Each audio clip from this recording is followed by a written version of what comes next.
HAM bersama tim penyelesaian non-yudisial pelanggaran HAM berat di masa lalu yang dibentuk berdasar keputusan Presiden nomor 17 tahun 2022. Sudah menyelesaikan tugas dan hari ini menyampaikan laporan kepada Bapak Presiden. Tadi dalam waktu kira-kira 1 jam kami menyampaikan materinya secara utuh yang pada pokoknya diskusi publik dan masalah-masalah yuridis serta masalah politik yang menyertai perdebatan mengenai penyelesaian pelanggaran HAM berat masa lalu sudah berlangsung lebih dari 23 tahun. Penyelesaian secara yuridis sudah kita usahakan, hasilnya seperti kita tahu semuanya untuk 4 kasus yang sudah dibawa ke Mahkamah Agung semuanya bebas karena memang bukti-buktinya secara hukum acara tidak cukup. Penyelesaian KKR, Komisi Kebenaran dan Rekonsiliasi, itu juga mengalami jalan buntu karena terjadi saling curiga di tengah-tengah masyarakat sehingga juga itu tidak jalan. Oleh sebab itu Presiden mencoba dan memulai membuka jalan menyelesaikan kebuntuan ini dengan membentuk tim penyelesaian non-yudisial pelanggaran HAM berat di masa lalu yang diminta melakukan pemeriksaan dan penyelidikan ulang terhadap peristiwa itu, kemudian mencari kemungkinan penyelesaiannya di dalam situasi baru yang sesuai dengan situasi politik, ekonomi, sosial, budaya yang berkembang sekarang ini. Tim ini tidak meniadakan proses yudisial karena di dalam undang-undang disebutkan pelanggaran HAM berat masa lalu yang terjadi sebelum tahun 2000 itu diselesaikan melalui pengadilan HAM ad hoc atas persetujuan DPR. Sedangkan yang sesudah tahun 2000 diselesaikan melalui pengadilan HAM biasa dan kita sudah mengadili 4 pelanggaran HAM berat biasa yang terjadi sesudah tahun 2000 dan semuanya oleh Mahkamah Agung dinyatakan ditolak. Semua tersangkanya dibebaskan karena tidak cukup bukti untuk dikatakan pelanggaran HAM berat.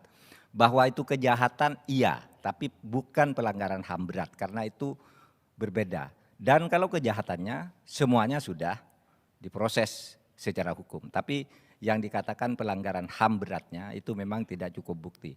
Tapi oleh karena menurut pasal 46 Undang-Undang nomor 26 tahun 2000 pelanggaran HAM berat itu harus diproses, diusahakan diproses ke yudisial, ke pengadilan tanpa ada daluarsa, maka kami akan terus usahakan itu dan persilakan Komnas HAM bersama DPR dan kita semua mencari jalan untuk itu.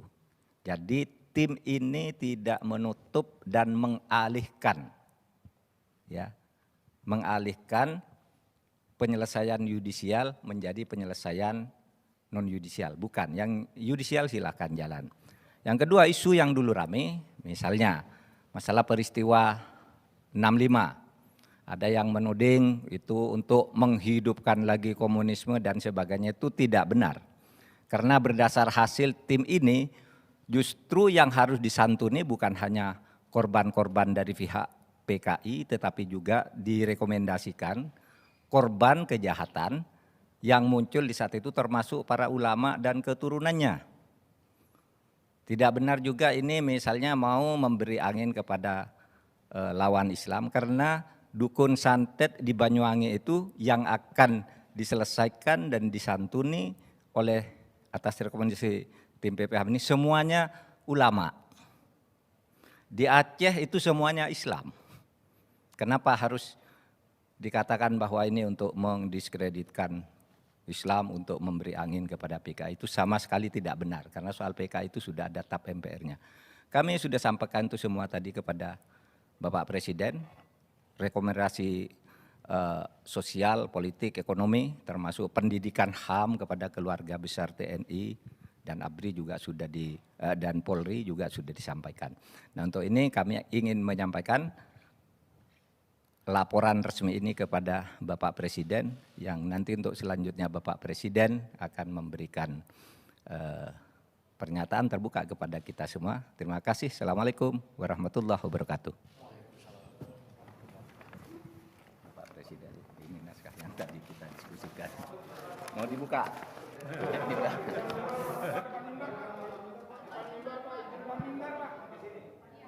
Kapan lagi perintah?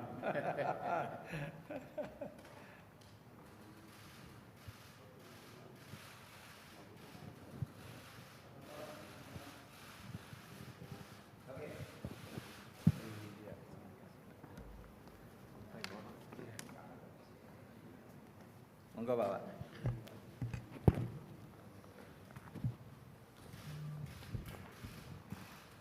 Assalamualaikum warahmatullahi wabarakatuh. Selamat pagi, salam sejahtera bagi kita semuanya. Bapak, Ibu, dan saudara-saudara sebangsa dan setanah air, saya telah membaca dengan seksama laporan dari tim penyelesaian non-yudisial pelanggaran hak asasi manusia yang berat yang dibentuk berdasarkan keputusan Presiden nomor 17 tahun 2022. Dengan pikiran yang jernih dan hati yang tulus, saya sebagai Kepala Negara Republik Indonesia mengakui bahwa pelanggaran hak asasi manusia yang berat memang terjadi di berbagai peristiwa. Dan saya sangat menyesalkan terjadinya peristiwa pelanggaran hak asasi manusia yang berat pada yang pertama, peristiwa 1965-1966, dua, peristiwa penembakan misterius 1982-1985, tiga, peristiwa Talangsari, Lampung, 1989. Empat, peristiwa Rumah Gudong dan Pos Satis di Aceh, 1989. Yang kelima, peristiwa penghilangan orang secara paksa tahun 1997-1998. Enam, peristiwa kerusuhan Mei 1998. Tujuh, peristiwa Trisakti dan Semanggi 1 dan 2, 1998 dan 1999.